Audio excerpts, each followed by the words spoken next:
NASA's Jet Propulsion Laboratory presents the von Karman Lecture, a series of talks by scientists and engineers who are exploring our planet, our solar system, and all that lies beyond.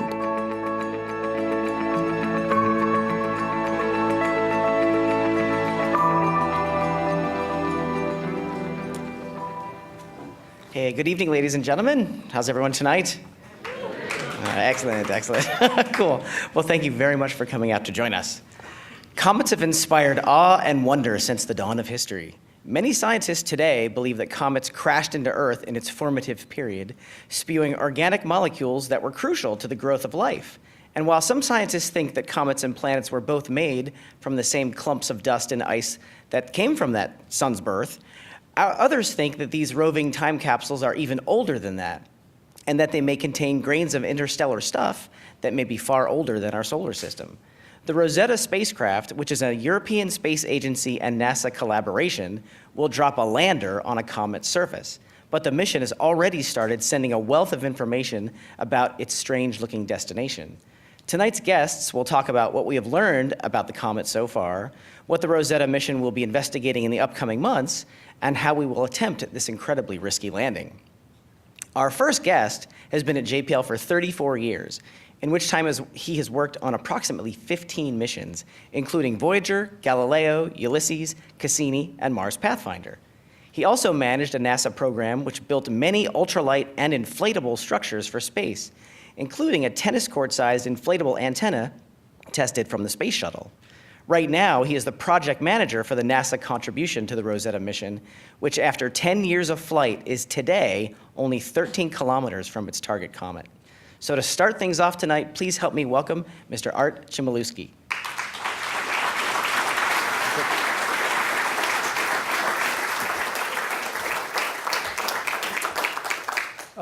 Hello and warm welcome. Thank you so much for devoting your precious evening to us and to Comets. We're thrilled to have you here. So let's start with a quick summary of our mission.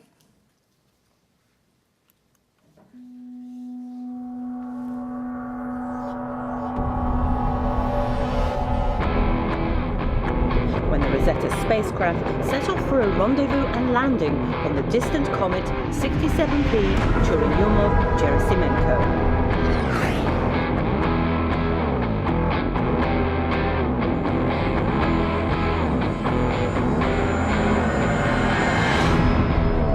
Comets are really important. They're like a time capsule back to our past. They were formed just as the planets were formed in solar system formation.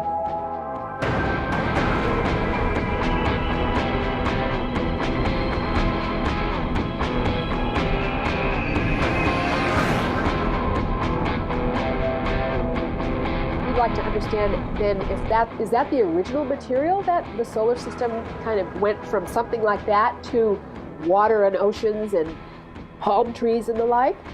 How do we know what our original solar system was made out of? Does the comet really represent some of that original material? And it's so very different. How do we get, from there to where we are now?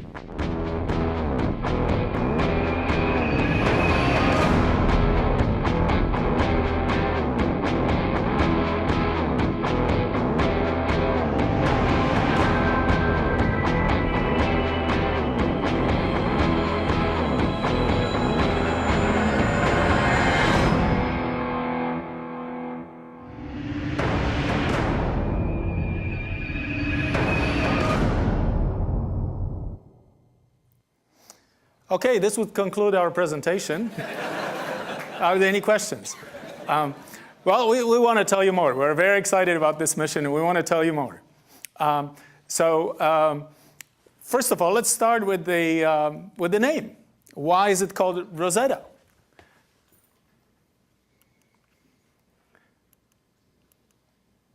So, all of you are familiar with Egyptian writing, and up to about 100 years ago, we all saw these pictures, but we did not understand the writing.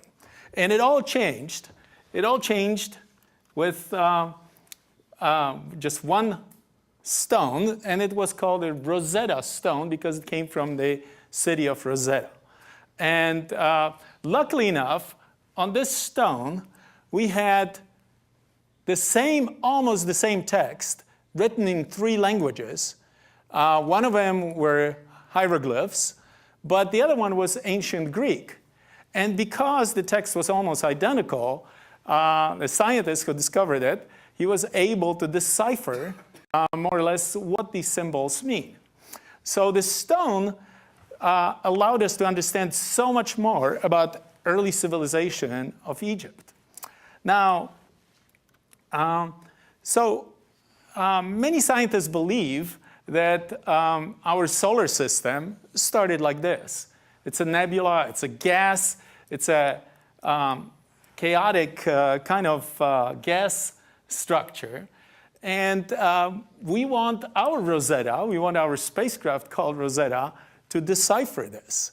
Because how did we go from this to this beautiful planet, this beautiful solar system, planets rotating, revolving around the sun, beautiful structure, organized structure, but it all started with chaos like this.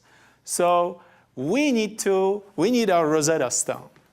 And the Rosetta mission was designed to become this Rosetta Stone of the solar system. In addition to understanding the solar system, many scientists believe that our water that we drink every day, and some of us even shower in. Who showered this morning? Yeah, you showered in a comet. They believe that maybe you showered in a comet. So, but we want to prove to this theory. And it can be done by conducting measurements at a comet. So the European Space Agency built this spacecraft, and NASA contributed to it, contributed scientific instruments, antennas that receive and send the data. We do navigation in addition to the Europeans. We have also software that allows us to plan and coordinate science measurements of all of these instruments on board. And we'll talk about these instruments a little bit later on. Claudia Alexander, who is the project scientist, is here, and she's going to tell you a little bit more about comets. So this is the Rosetta spacecraft. It was built 10 years ago. It was launched 10 years ago. And so you're really lucky because all the scientists, some of them worked for maybe even 20 years designing this mission. And now is the culmination of all this hard work. We are 13 kilometers from the comet. And you didn't have to wait and worry about the spacecraft for these 10 years. You're here to get a lot of information, and then you're a month away from the landing and then the escort phase. So congratulations on your timing. So the problem with catching up with comet, there are a lot of them. It's not easy. And the reason it's not easy, a lot of reasons that it's not easy. One of them is that the comet moves really, really fast. It goes maybe as fast as 35,000 miles an hour. 35,000 miles an hour. So we can't build a rocket that would go that fast. So we have to accelerate our spacecraft after launch. Also, it has comets, Jupiter family comets have these elongated paths, these elliptical orbits. So we have to get on this orbit. You don't try it here in the United States, but I'm from Poland, so I am very familiar with this idea that if you want to jump on the bus, because here in the United States, buses stop on the bus stops, okay? In Poland, we didn't have this luxury because it was inconvenient for the driver in the communist Poland. So you would have to figure out how to run exactly alongside of the bus and pick up the speed so you're running with the same speed. Then you could jump on it, right? And this is basically what we're facing here. And that's why we had this incredibly convoluted trajectory, because we had to go by the Earth 3 times, right, Claudia, and Mars 1 time. And every time we pick up a little bit of energy from a rotating planet. And then finally, we embarked on this elliptical trajectory. And now, well, I'm sorry, this was supposed to be a pointer. Now we're here. After all of this, we're here, we're right by the comet, and we are going at exactly the same speed as the comet. So we entered into the orbit of the comet, and now we can observe the comet from up close, and in a month, we're going to drop a lander. So what are the comets? Well, most of the people imagine comets like they are pictured on this image here, which is an image of Comet Hale-Bopp.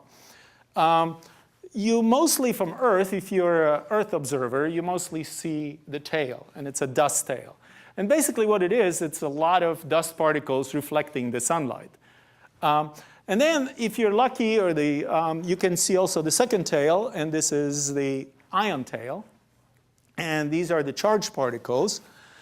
But never you see the nucleus. And the nucleus is something that is extremely important to the scientists, because that's where all the action starts. This is where all the gas emanates from. This is where the gas gets kicked up.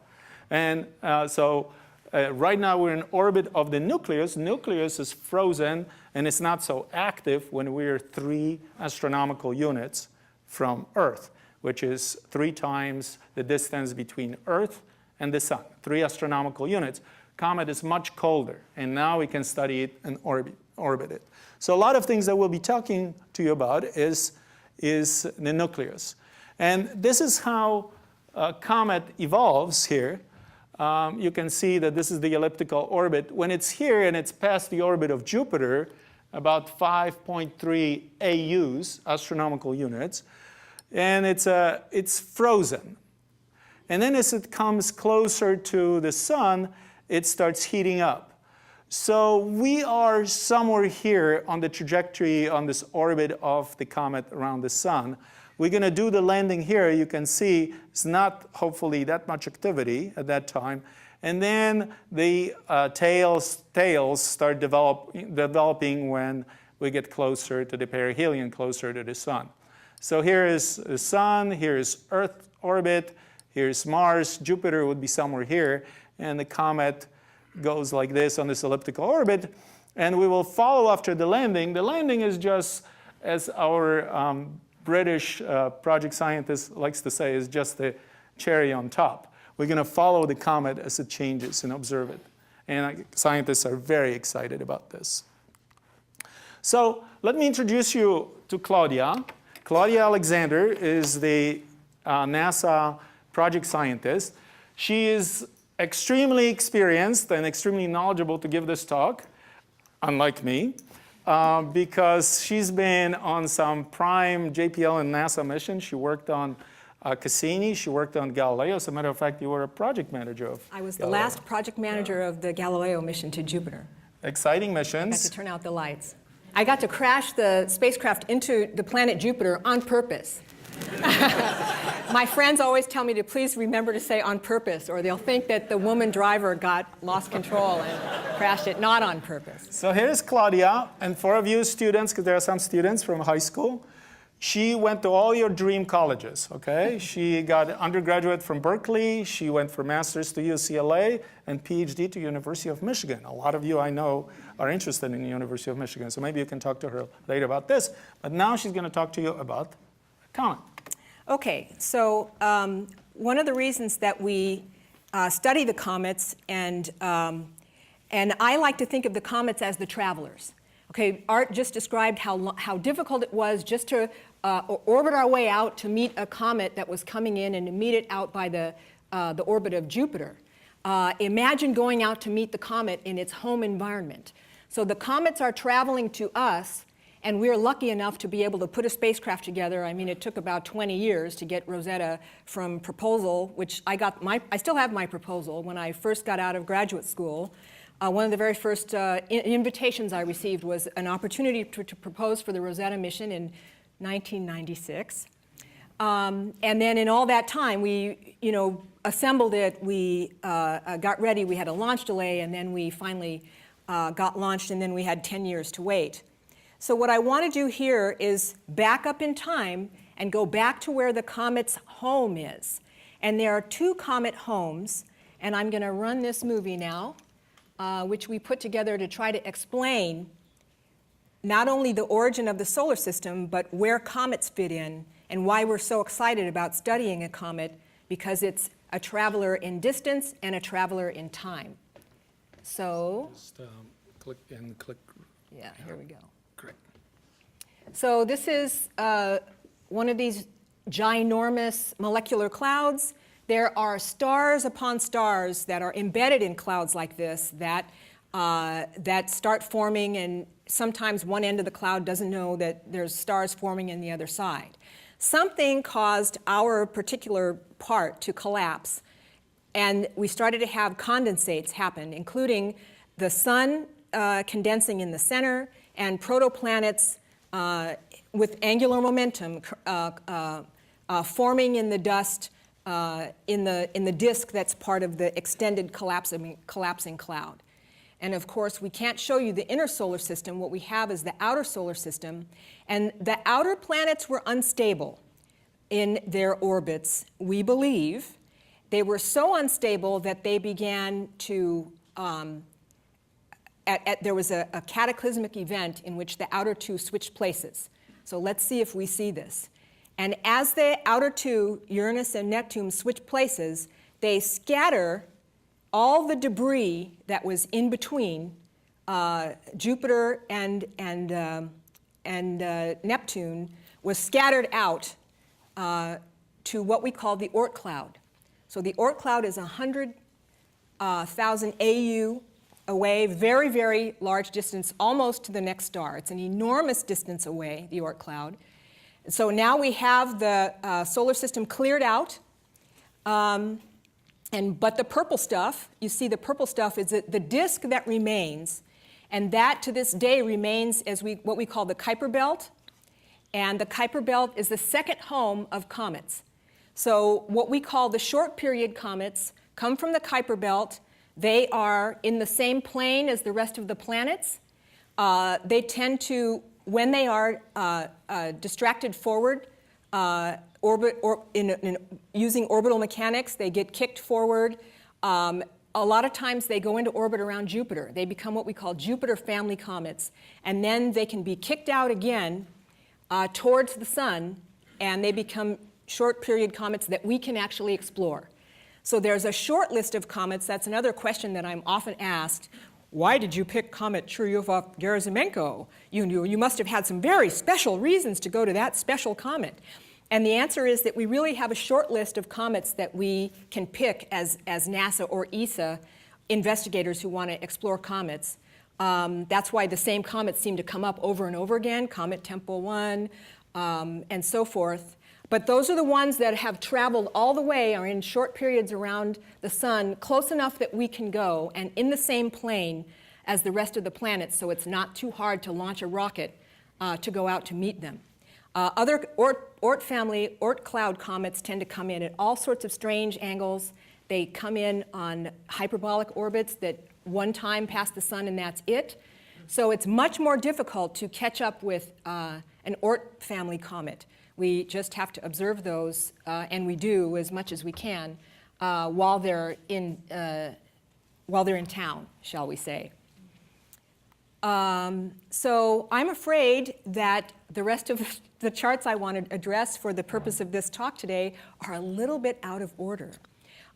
So next, what we have is, and I put this in here because when for 10 years we've been thinking about our target, we didn't really have any close-up pictures, and we didn't really know what its mass was. We didn't know what its gravity field was. So we knew that when we got there would be a lot that we'd have to learn.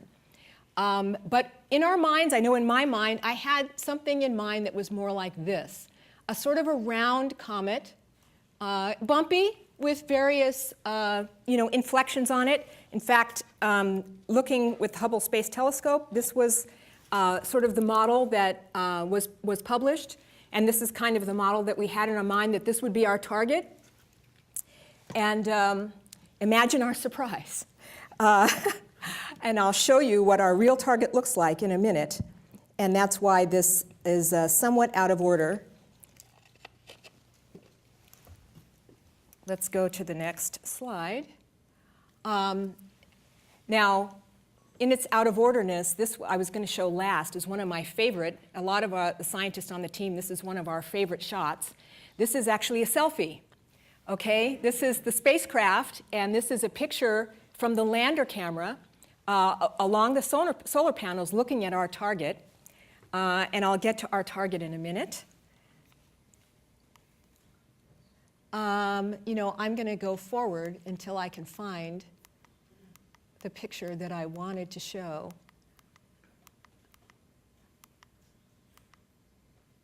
Let's go backwards. Okay, so this is good enough.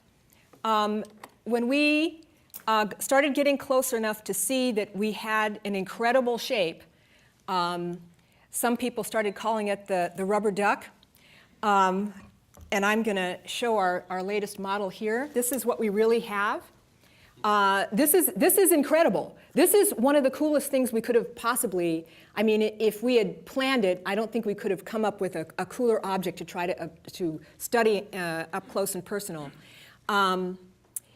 This superficially looks like a contact binary, what we would call a contact binary, because it looks like two objects stuck together in the middle.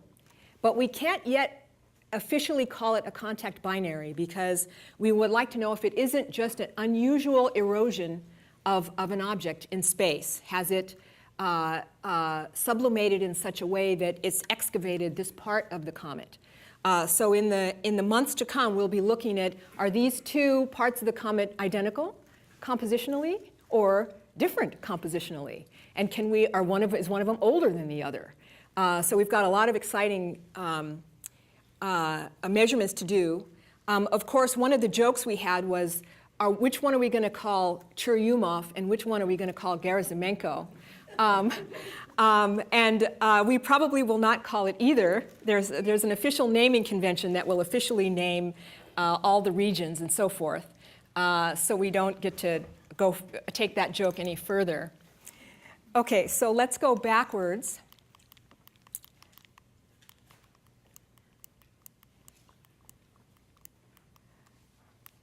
Okay, here's our selfie. What I wanted to talk about a little bit was how do the instruments work? The microwave instrument, the MIRO instrument, is one of the NASA-contributed instruments. And this is a very sophisticated, this instrument, when flown around the Earth, is a 200-kilogram instrument, and we miniaturized it to about 20 grams, which was a very significant engineering feat. The first time it's been flown for planetary exploration. We expect to be able to fly it to many more planetary objects in the future. It can do a number of things, but one of the things that it does is sense the temperature. It's one of two instruments that is able to sense temperature, and it will do temperature and subsurface temperature. So we're very interested, of course, in how the materials that the comet make up allow the thermal wave to pass through. This is another beautiful picture of our target, and in this case, what it's showing is the gas coming out of the neck region. So this is what we call sublimation. Sublimation is a feature of cometary physics in which the ice that the comet has on its surface changes to gas directly. It doesn't go through the liquid phase. So it's not comet evaporation, it's comet sublimation, and we expect to have parts where the comet is sublimating from various cracks, but we really don't understand how the sublimation process works. And one of the reasons we're there is to really study how the object warms up and how this, what we expect to be largely icy but a lot also dusty object, accepts the solar radiation and lets the particles go loose in the sublimation physics. How does that happen, and where does this gas come out? Are there actually cracks in the surface where this comes out, or is this actually coming out from the side of a cliff? Is there a certain kind of physics where you have the fall of material that lets the icy material be exposed. We have a lot of questions about how that works. And back in my day, when I did my dissertation, for example, all the physics that we thought about where there's a crust, it's kind of like an Oreo cookie where you have the darkened black crust on top, maybe with organics, maybe a goopy tholin type material, that, and all the ice is underneath. That is probably not how it works. So we're very interested in how this works. Okay, now it's time for the 3D glasses. Okay, I didn't bring my 3D glasses, but this is a wonderful shot, and I'm going to give you a chance to enjoy it. And I would just point out a few things. One is this feature here looks like a landslide, but we're going to be very interested in exactly what is the morphology of the comet, and what would you how would you exactly describe some of these features? Is this a regolith, like a planet or a moon would have a structured regolith, or is this more what we call a lag deposit, where you've evacuated certain materials of ice and then it collapses? Okay, so we're very interested in what is the topography, what is the geomorphology, and what is the physics of this object. So I'm going to move on, and maybe at the end of the lecture we can go back to the 3D picture if you like. Okay, so MIRO, we talked about the MIRO instrument being able to determine the temperature, and this is one of the maps that MIRO was recently put together, completely different from the round object, even an object like this, which is not round and has certain inflections on it. And so one of the things that we had to do was put together a surface map and then map the various thermal waves onto it. So this gets us closer to understanding how the comet warms up. And as we go forward, as the comet goes around the sun and gets even warmer, we will be, of course, studying the thermal wave as it goes around. What is a comet made of? I mentioned that it was very black, or if I didn't mention that it was very black, this is my opportunity to say that even though we think that it's of it as an icy object, and we think of the tail as being ice that is sublimating off and making this enormous, beautiful tail throughout space, in fact, the surface is as dark as the toner we used to use in our printers. You know, that powdery stuff from 10 years ago that they don't use anymore. And we think that interstellar dust particles might be sort of stuck together, might be what this is made of, and with an icy overlayer. And so there's a lot of normal materials that we recognize: diamond, graphite, titanium carbide, and various other components of interstellar dust. In small particles, spinel, of course, is a material that's recognized, it makes up a lot of the interior of the Earth. So we're looking for what are the mineral assemblages that are part of this, and then what are the ices that may be sticking this stuff together, and then why is it so black? Is that because we have organics, perhaps, that are part of this mix that make this a very extraterrestrial type of interplanetary object? Another NASA-contributed instrument is the ALICE instrument, which is, ALICE is a name. It's not an acronym. The PI thought it would be interesting or cute or interesting to just give it a name instead of an acronym.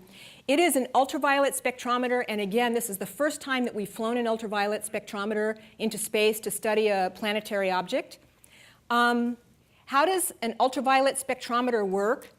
I had wanted our illustrator to give us a skyline, like the New York skyline, and then some of the districts, you know, the financial district, the contribution is, you know, from one element, and Broadway is contributed by another element, and Tribeca is contributed by another element, and you get the whole thing together as like a skyline, but the various components of the surface make these peaks. And what the scientists do is back out of this scramble, how it's all scrambled together, they'll back out what the individual components of the surface are.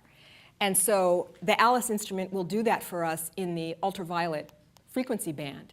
CONSERT is another instrument that we have made a contribution to here at JPL. I like this chart because what it shows is that basically you're going to have a CONSERT experiment on the nucleus and one in space above, and they're going to send radio waves through the nucleus. It's kind of like an ultrasound. It's called a tomography experiment, but that's kind of like an ultrasound. And depending on what the material is made of, especially if there's any layers inside, the radio waves will penetrate through at various different speeds. They'll be slowed down by what's inside. And then back at home, we will try to deconvolve what happens to the signal in terms of what the material is made of inside. And I have to admit, this is one of my favorite experiments, and that's why I included it. This is another, I'm not going to show the movie, or maybe I will show the movie while I'm talking. The Virtus instrument is not, this is an Italian instrument, and what it does, it also measures the temperature. It doesn't measure down to as many, it doesn't have the wavelength range that the Miro instrument does in terms of measuring temperature, but there are places where the temperature will overlap. And what this early measurement was that the surface is warmer than we thought that it ought to be for an icy body. And I believe that that can be attributed to the fact that this object is probably dustier than we expect. It's a dusty object, and we kind of know that on the outbound leg is the dustier leg, is something that we already know. Now here's a movie that I want to show. Happened early on. We had an outburst. There it is. So let's show that again. This happened in late April, early May, just about the time that we, doggone it, just about the time that we had turned the camera on. This is actually a globular cluster in the background. I think it's a really beautiful juxtaposition of an interplanetary object and an extraplanetary, out of the solar system object. Anyway, let's look at that one more time. As we suddenly had an outburst looking like a tail. In May, we were out at 3.5 AU. What in the world would cause the comet, way before the tail develops normally, to have that kind of an outburst? And what kind of gas was that? Is that water, or was it carbon dioxide, carbon monoxide? What was powering? We think this was probably dust, an outburst of the dusty tail, but it had to have been powered by something, and that's something that we don't yet know. All right, so let's go on to the next thing. I mentioned a little bit about a regolith. One of the things we want to understand is just what are the properties of this nucleus. Does it have layers like a planet, like the Earth or Moon, or is it more of what's called a lag deposit, or a more random accumulation of bits? And that will affect how the heat is transferred inside. So we will be studying the thermal conductivity and by other means, trying to figure out really what the material looks like inside. So now we're going to go back to some of our incredible pictures where, again, these boulders are probably the size of houses. Just to give you an idea of the scale, geologists usually take pictures of hammers or quarters to try to give an idea of the scale, and we don't have an opportunity to do that. So and I can't, in this lecture, articulate for you what some of the geomorphology features, some of the geological features. Are these plains? Are they dust? Are they sand? Are they or are they icy, like the surface of a lake? Are these sediments, or are they what we described above on the previous picture, kind of a regolith that we'll have a chance to study? These are all things that we will learn better in the coming months and have a much greater opportunity to study under different lighting conditions. We'll learn much more in the months to come. This I threw in to give an idea of the scales. This is sort of an informal, just giving an idea of the size. This is in kilometers. So probably 4 kilometers one way and maybe 3.5 kilometers the other way.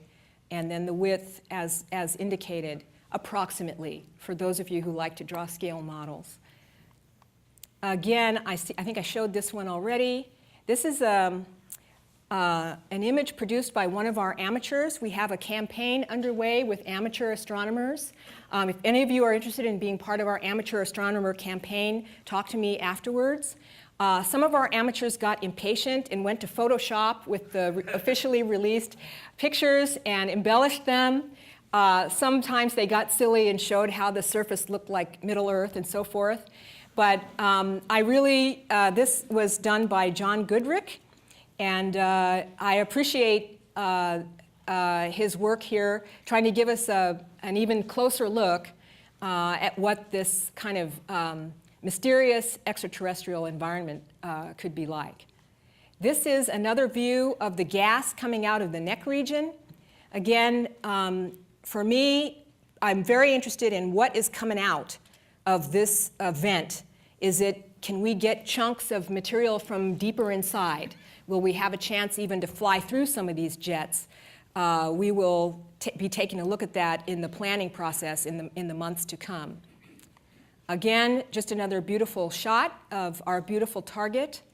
And I think that is the end. I'm going to turn it back over to Mr. Chmielewski.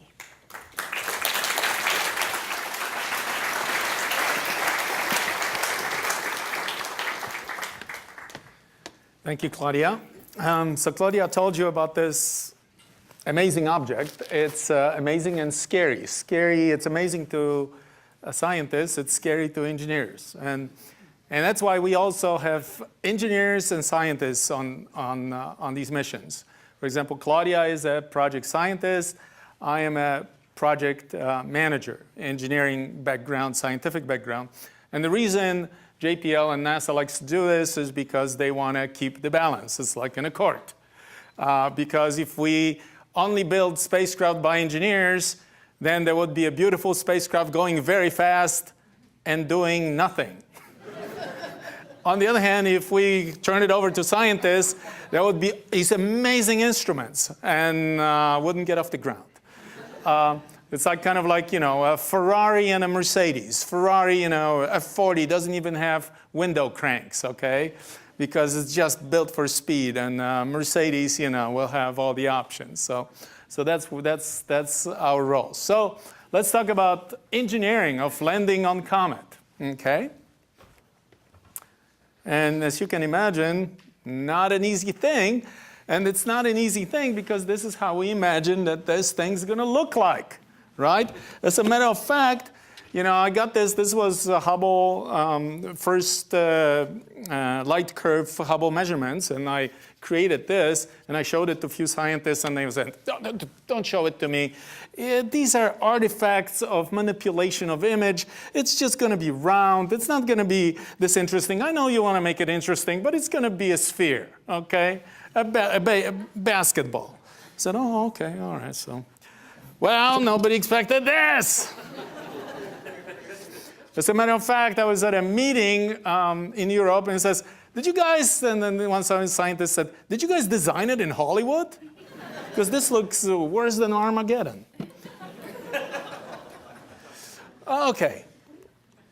So, we engineers would like to land on something like this, but it ain't going to happen. It's going to be this. So I'm here to tell you about how you land on this, okay? So please be gentle. Okay, even Lulu is scared of this landing. All right, so first of all, we have to pick a landing site, okay? And a good landing site would be actually one where you can actually reach it with a spacecraft. And because this comet rotates in a bizarre way, okay, it's not very easy to reach all the sites. So these green dots show you the navigators calculated, okay, you can reach these sites. And they also looked at the slopes, and they said, okay, the slopes are a little scary. And they looked also, what is the illumination of the comet? Because as it turns, just like Earth, it has day and night, right? And it turns out that if you want to land on a comet, right, there's a battery on the lander, and it will last only 3 days. The primary battery, only 3 days after this 10-year travel. But there are also solar arrays. It's covered with solar arrays, producing a whole 10 watt. And it will recharge the secondary battery. So then if you recharge it every week, 2 weeks, depending on the angle, where you land it may recharge the battery, and you can perform your science experiments on the lander again. So you have to be somewhere, we figured out, where there is day and night. And pretty much even day and night. Because if it's too much sunlight, then the lander will quickly overheat. If it's too little, it will freeze, and it will not get the energy into the battery, right? So your red here is completely illuminated. Your blue is completely in the darkness. And you want to be somewhere where yellow is. Okay? So let me show you how this landing is going to take place. Ideally, this is a movie. There's a movie made before we saw what the comet looks like. So here's the spacecraft. You see a spacecraft. It has a little lander attached to it. The spacecraft is about the size of a SUV. The spacecraft is about the size of a stove, right? And it's a stove made out of maybe styrofoam, because this is not 7 minutes of terror, okay? This is 7 hours of scary patience. So the lander will descend from 22 kilometers for 7 hours, and hopefully will land like this. Yes? Okay. Yeah, that's what we want to see. So now, we certainly don't want to see this. There are a lot of boulders on the surface, and that's just really scary proposition. Claudia showed you how many boulders, and these are boulders the size of this auditorium or bigger, okay? And we cannot control this lander so accurately, because this is basically after the release, the baby goes, okay? And we can't do anything about it. It kind of descends, and it descends, pretty much like at this speed. Okay, it's about about a meter per second or so. So it comes down like this, 7 hours. Okay, and we can't control it. There's a gyro on board that stabilizes it to make sure that that the legs are pointing down, but we can't really precisely control it. We also don't want some jet to develop somewhere underneath us, and these things, like Claudia showed you, outbursts. What if we have an outburst? We cannot also land on a slope that's more than 30 degrees, because what's going to happen to this guy? We'll tilt over, right?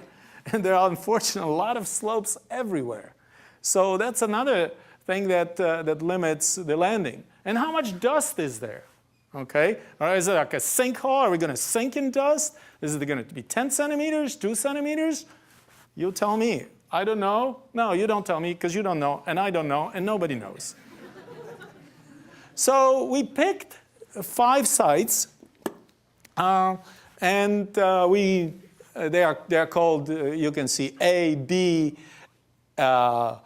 C, and then it's I and J, because there were originally 10 sites, which we eliminated. We went to 5, and then we looked at these 5, and some of them we eliminated also very quickly, because it turned out that as the lander, for example, this site was was eliminated very quickly. This side here, side A, because it turned out the side A was right here. And the navigators at ESA realized that to get to this side, the spacecraft would just barely miss the head of the duck, as they like to call it. Or is it a monopoly boot? I think of it as a monopoly boot. Okay, that's more elegant than a duck.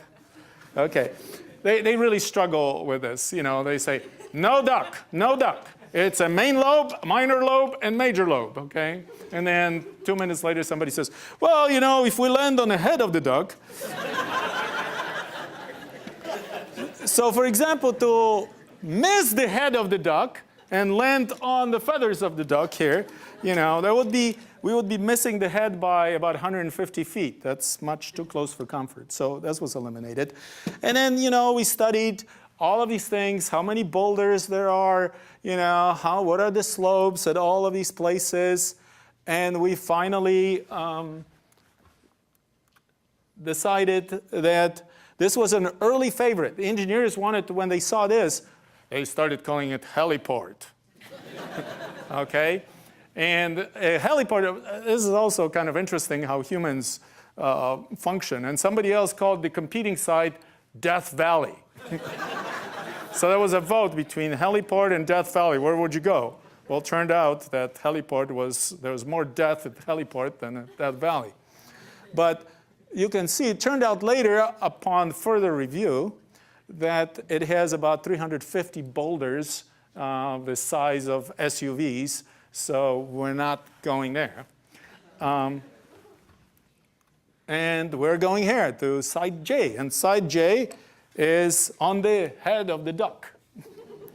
Right here, this was the heliport, and it turned out to be Hellsport, right here. And the site J is right here on the head of the major lobe. I'm sorry, the minor lobe. Okay, and so this place is not perfect. It's far from perfect, but it's not tragical. Okay, for all of these things that I discussed, it's kind of, you know, like. Maybe you had a boyfriend that was in a punk rock when you were, you know, in your dating stages, and had great tattoos and played great drums, and, you know, and had great body piercings. It was really exciting. But then you rather get married to a librarian. So, you know, this is our librarian on the Comet, okay? It's you know, we don't want that much excitement, okay?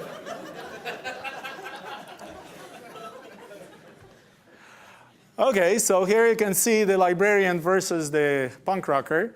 And unfortunately, also, you can see that, and I'll play it for you in 3D here. So you can see that the librarian gets upset from time to time, too, and does weird things. So here is our site J. And you can see there are some slopes much greater than 30 degrees, right? And there are some, you know, how much dust is, how many crevices, how many stones are there. You know, that's just, and this is about 1 kilometer by kilometer. And our landing area where we can pretty much figure out, let me play it again, where we're going to be is maybe with accuracy of about, you know, 200 by 400 meters. So, you know, we're going to land somewhere here. Okay? Now, that's scary. This is what's going to happen on the 12th of November at 7:35 a.m. in California. So, and also, of course, after we successfully land, and will we successfully land? Yes. Thank you. We're going to have to conduct some science, and there are 10 instruments on board of the Philae lander. So there are some experiments that test what is this what are the mechanical properties and electrical properties of the soil. Just the landing itself will tell us a lot about where we landed and what are the properties there. The landing, even the touchdown, even if we land like this will be very scary and a lot of things have to go right because the comet has such a low gravity that as we go for a touchdown, if I jump and land, I land, okay? When a lander comes on a comet, lands on a comet, and lands, it would bounce immediately back. So to prevent this, what do we do? At the moment of landing, we fire a jet here to press it down, and then we fire 2 harpoons down, okay? So now we fire these harpoons into what? Into 2 meters of dust? Are we firing them into, concrete-like amorphous ice? We just didn't know. ESA did not know this. So this is I really admire the spirit of this mission. It's a true exploration mission. We go where we have never been before. And that's an amazing mission. And then we perform a lot of experiment.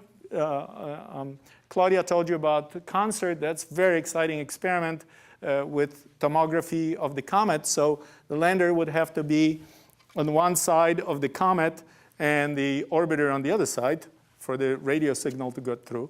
That's very interesting. We have a little drill that goes about 30 centimeters inside and pulls the material up and puts on little ovens.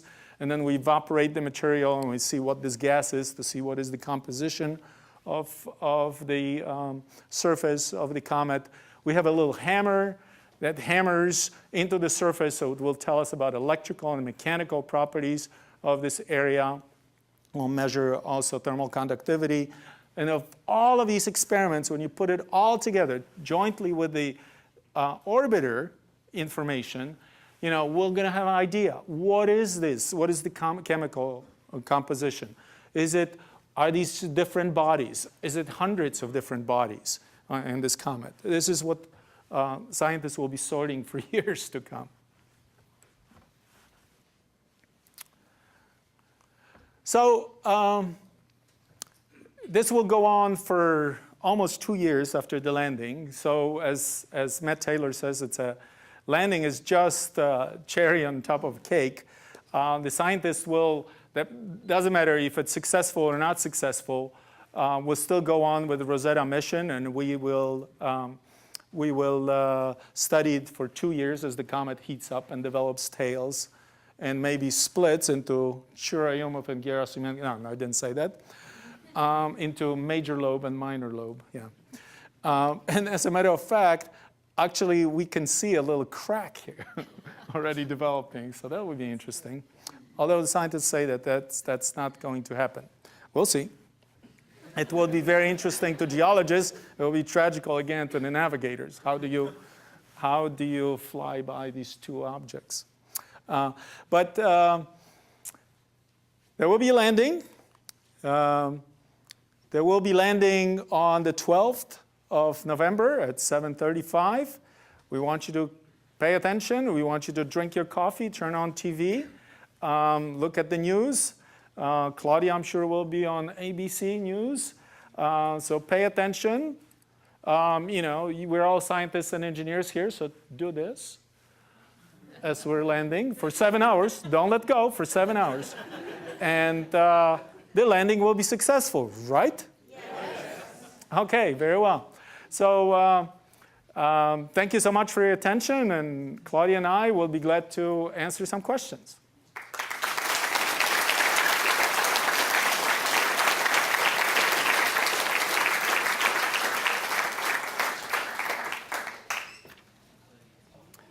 If you have a question, please come up to the microphone. Yes. Oh, thank you for the talk. What speed does the comet rotate at, and does it have really unusual rotation properties, or does it have poles the way you would think of a spherical object having poles?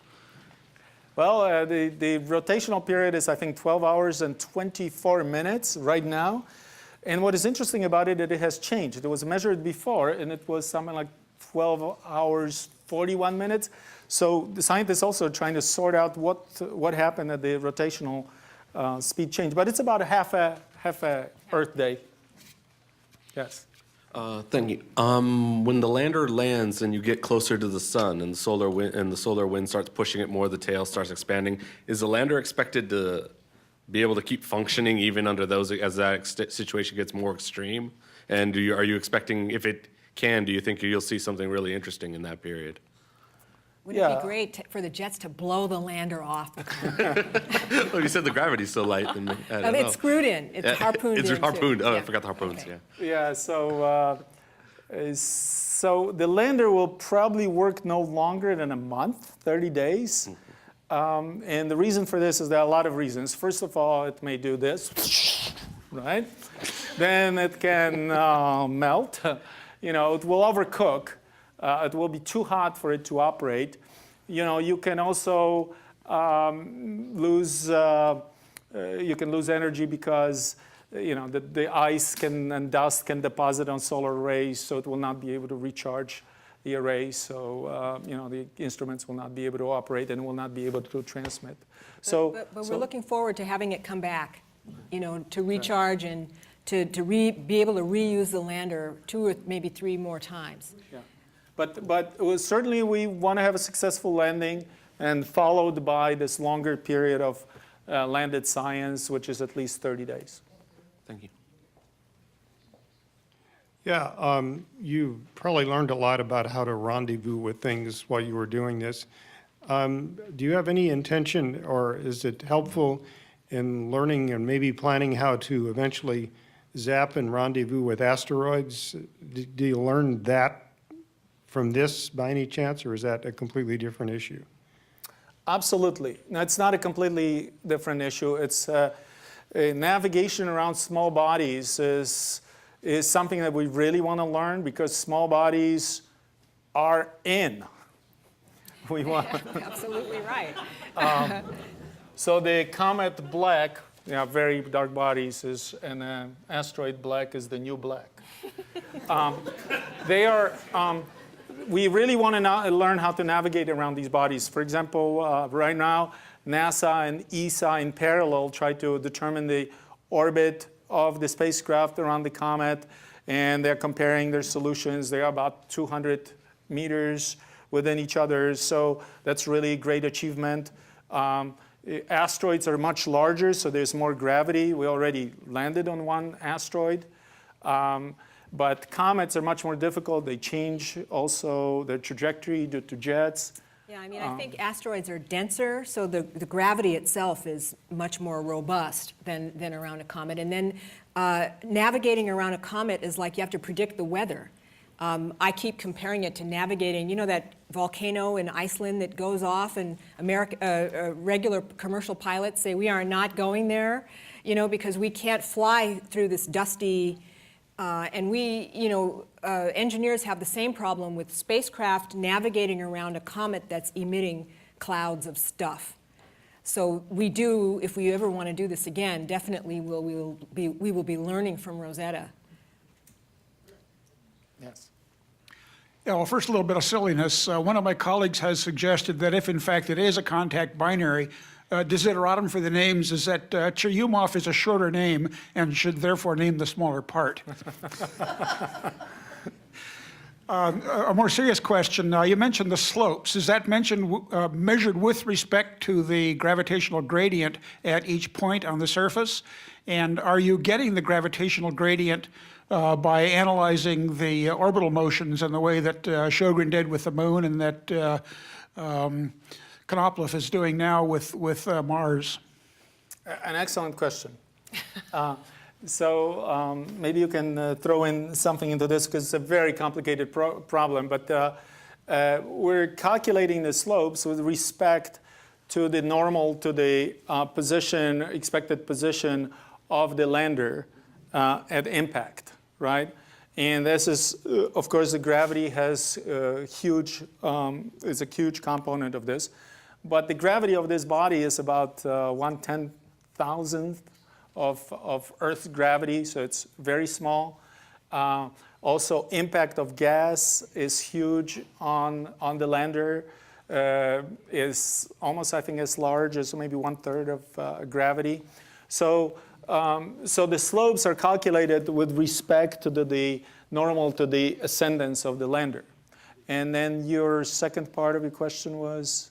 Are you getting information about the gravitational gradient the same way that Sjogren did for the moon and Comets is doing for Mars? Oh, yeah. Well, gravity, shall I say more? You know, what's the gravity around this body? It's even very difficult. Normally we get gravity from radio, from the spacecraft, you know, Doppler shift as the spacecraft gets closer to the comet, you know, and it's farther away. We always know how the spacecraft interacts with the body, so we can estimate gravity that way. I'm not sure how it's going to be done here. Yeah, It's I mean, very difficult. All I know is that the radio science people are working on their gravity experiment as we speak right now, and that, you know, we almost did not have the gravity determination done in time for the landing, so that they will be refining the gravity, you know, especially the extra lobes of gravity as we go forward. But I cannot answer your question. I'm sorry. Yes. Yes. What is the probability of finding abiogenesis on the comet, as it were? Abiogenesis. Mm-hmm. Can you explain that term, please? Okay, that term is a combination of living matter and non-living matter. And so therefore, they're talking about perhaps the building blocks that created life forms to begin with. And so therefore, because they put Rosetta through the clean room, they wanted to make sure all the microbial life was removed from it.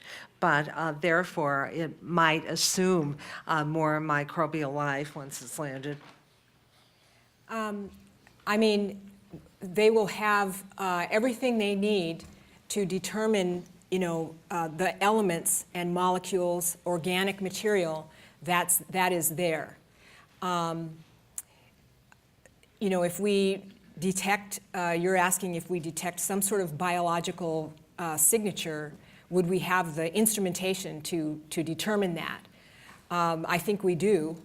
We've got, you know, we've got the ability to look at up to 300 AMUs in the vicinity, and the question is being able to, if you determine that there's organic material there, being able to say that it is like a virus or like a bacteria, or is it, you know, an abiotic kind of a molecule. And I think that we have the capability to do that. I think we'll be able to say whether or not, but we don't have anything that will measure beyond 300 AMU in terms of the particle size of the molecule. You might have to qualify your biological signatures, though, once you reach the comet. You know, in other words, like expand your knowledge. You know, I think what we really want is to be able to find organic material. Okay, we are really looking forward to finding organic material, and if we do, because up until now we haven't, from the ground, seen organic material in a cometary environment. So we are very excited about bringing our sophisticated laboratory and being able to measure some of these exotic molecules both in the coma and on the surface. And so basically I'm waiting to see those signatures. And right now I'm not worried about being able to distinguish between an abiotic or a biologic signature. I think that would be an interesting problem to have when we get there. But I'm still waiting to see what kind of molecules we are able to measure. So therefore, if you discover such things as microbial mats, then you might want to expand from there based upon the knowledge that's been acquired in the past. Absolutely. Thank you. Thank you. Hi, thanks for the great talk. I had a question that was kind of centered on the outgassing event that you had shown. Is there any evidence of any type of impact that might have happened, or did it occur from like a section cleaving off and suddenly sublimating? We don't know that yet. Yeah, we don't know that yet. We're 13 kilometers now. we need to, do what we need to do in the weeks to come to be able to answer questions like that. We just haven't been there long enough to get the kind of data that will answer those questions. But those are very interesting questions. In the second half of that, is there any sensible estimates on how much dissolution of the body will happen as it gets closer to the sun? I think cometary scientists have asked ourselves, how much of a mass loss happens as a comet goes around the sun. And the answer could be not very much. That in spite of the fact that you see these jets and they look pretty dramatic, there's actually not that much mass there. And in fact, one of the questions I have for our guys is, how do you know you're in one? I mean, when you fly through one of these, are you going to be able to tell that it's different from the nominal space outside? So it looks dramatic. I'm not sure how much mass loss there will be. At the same time, you saw the outburst that we had way early on. So there is the possibility of this shedding a good deal of its outer skin, enough to keep whatever's on the surface constantly fresh. It never gets old. So these are all things that we're waiting to see what happens in the weeks and months to come. So stay tuned. Yeah, and you guys were telling me that there is a lot of this shedding, a lot of this evaporation, a lot of this sublimation, so the surface will be just dusty and smooth. Yeah, we did. We did.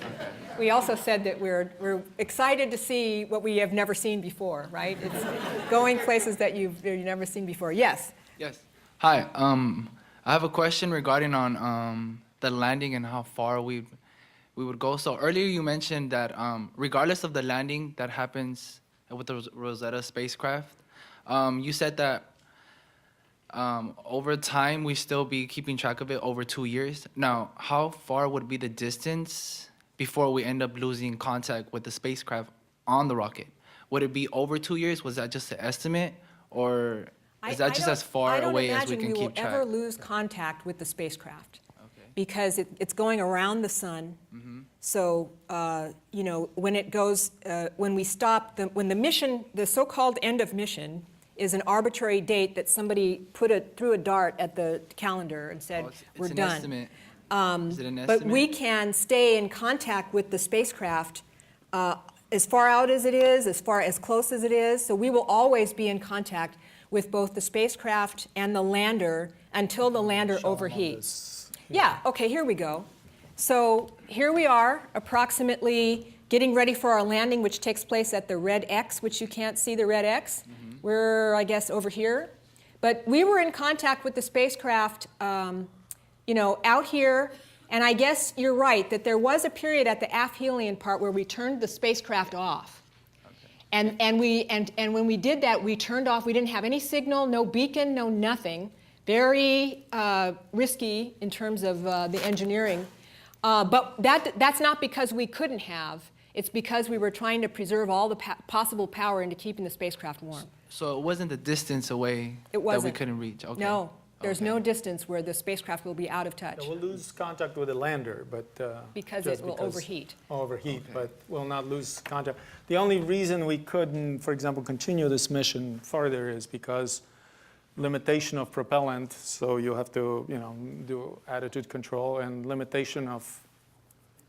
Yeah.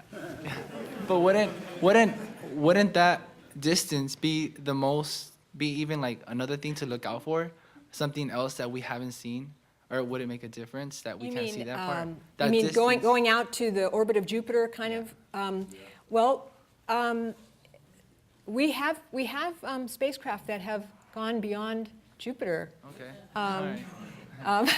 There's one. Yeah, that's right. Okay, Cassini. There's another one. There's another one. Okay. So we are not in a position of, even Voyager, which is at, where is Voyager exactly now? 50 AU, something like that? Over 100 AU, right. So we are still getting signals even from Voyager. So I don't think there's, with the 70-meter telescope, which is, you can imagine, that's about the size of a football field, we are getting the signals from deep space. That's NASA's deep space network has the capability of receiving the signals even from as far away as, Voyager. So Thank you. you're Thank you. welcome.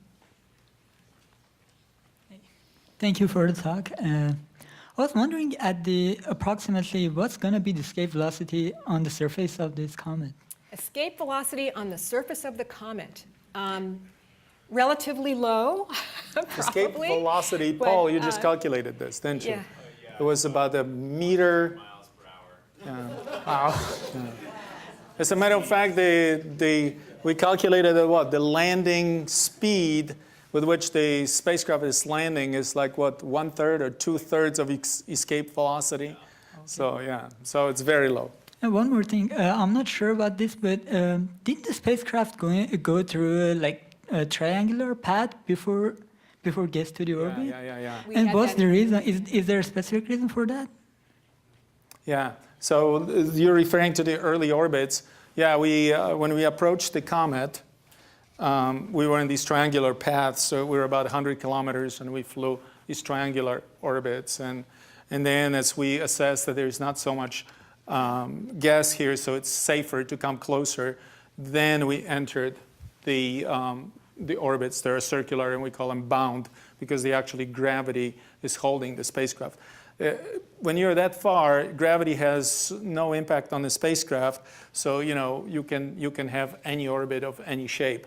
But it's all booking at 35,000 miles an hour at the same time, right? It's just that the relative position of the spacecraft to the comet is, you can make it whatever you want. It's just a matter of using more or less propellant.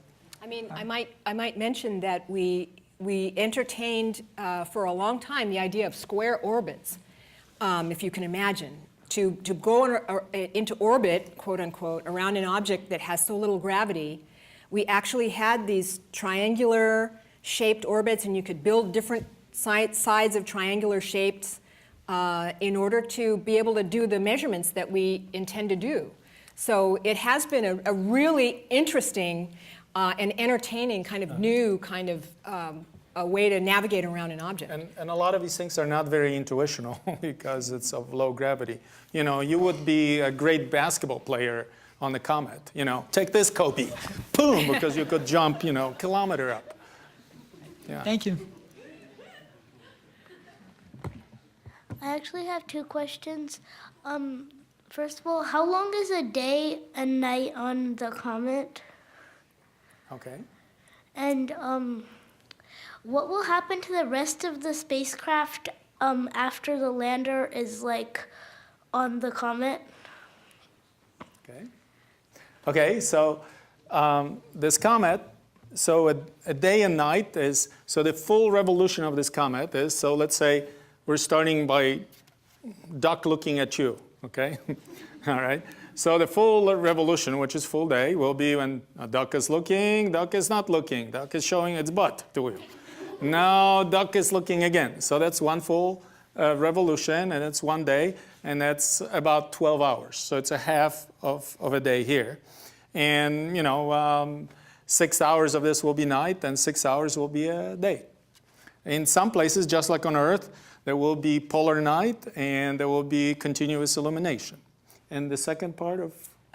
What will happen to the orbiter once the lander has been dispensed? Oh, yeah. Well, it's kind of like sending college to a kid to college, Orbiter will be very happy.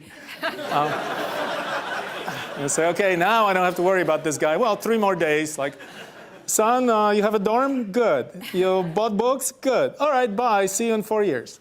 So that's pretty much what's gonna happen.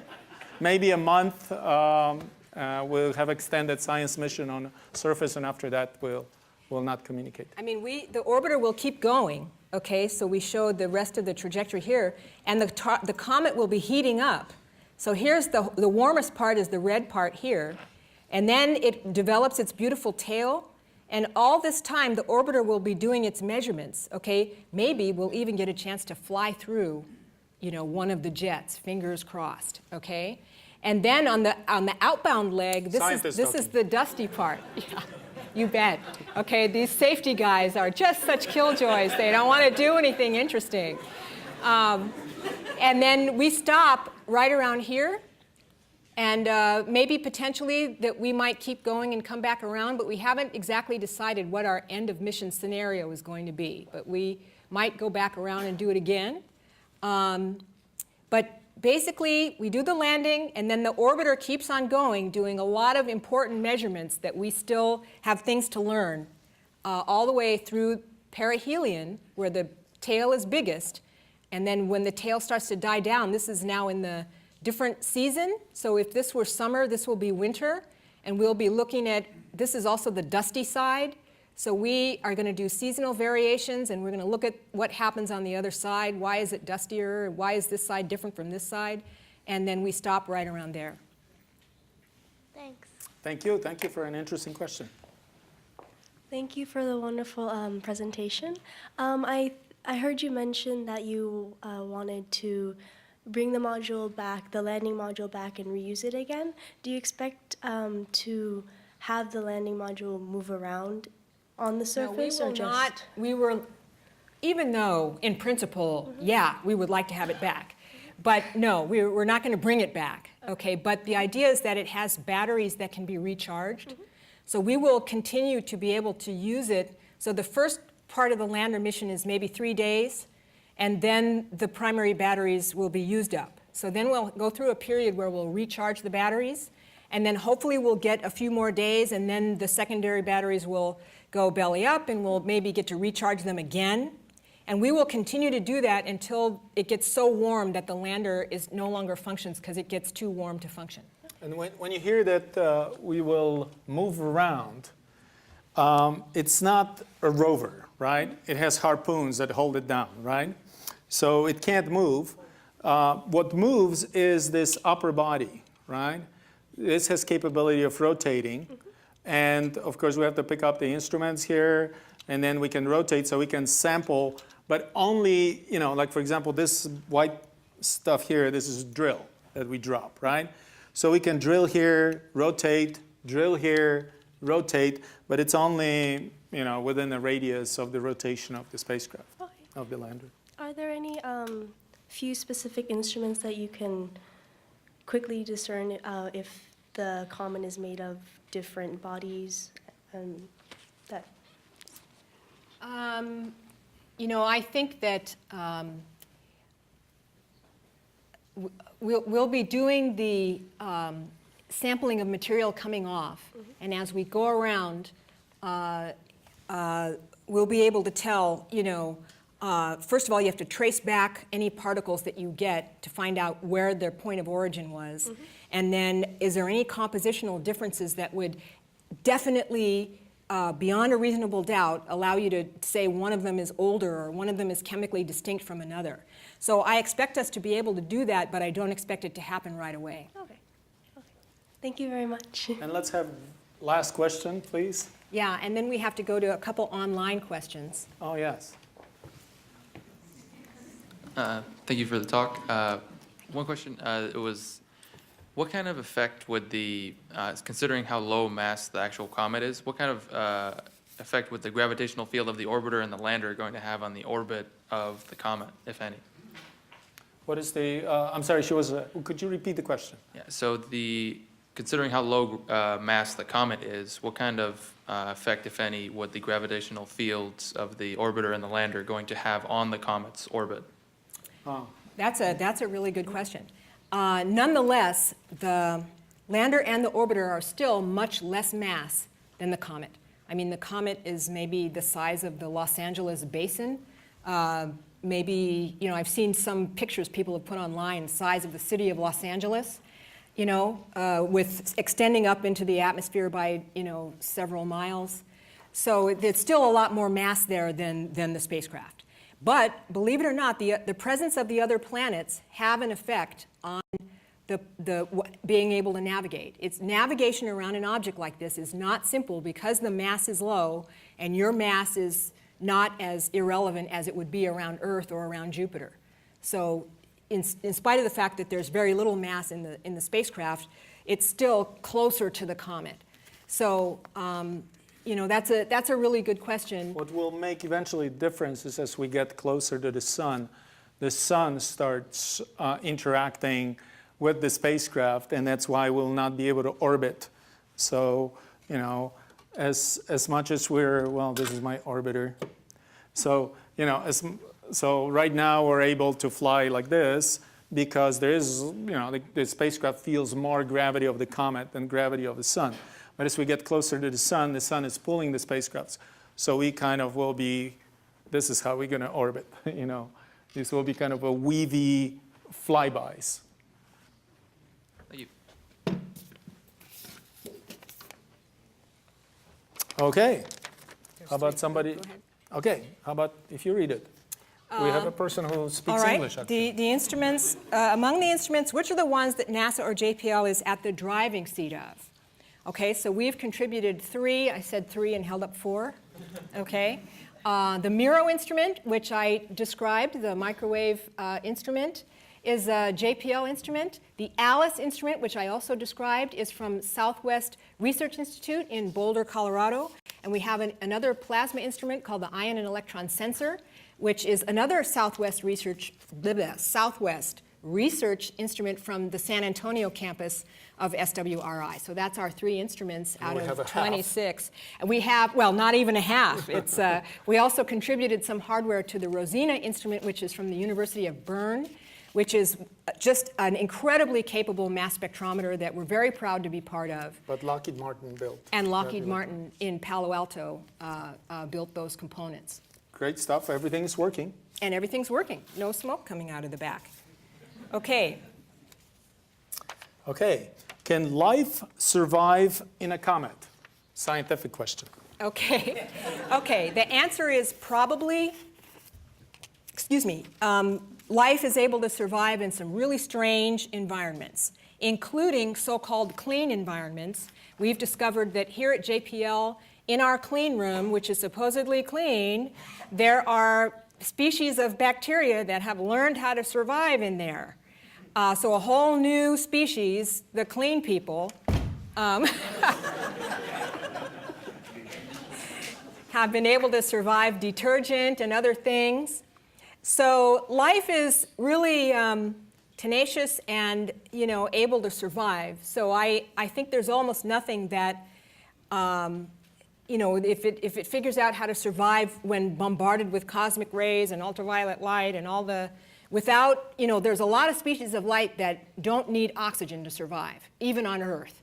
There are, you know, there's species that do photosynthesis for their metabolism, and there's species that do chemosynthesis for their metabolism, where they don't need the sun and they don't need oxygen and we don't need nothing. We just need certain chemicals that in order to allow us to survive. So if we brought something to a cometary environment, it's not inconceivable that something might figure out how to survive. So. And certainly comets, some scientists think that comets were these bodies that brought elements of life to Earth, not necessarily life itself, but the elements. You know, the RNA-style molecules. The amino acids, organic molecules, you know. If you look at the composition of your body and composition of a comet, you'll still find all the same elements. So, well, not identical, well, right? Because we I'm haven't. not sure if we have cyanide in our body, unless not for very long. Well, we haven't seen any organic material in a cometary environment, A, and then we don't know what we're going to see, okay, and whether that will be something that matches what we have in our bodies. But we're really interested. Okay, this is one of the reasons why we are there. Physics Nate asks, could astronauts or robots mine the ice on comets and turn it into hydrogen fuel? Not this comet, okay? Because this one seems like it's more dusty than icy.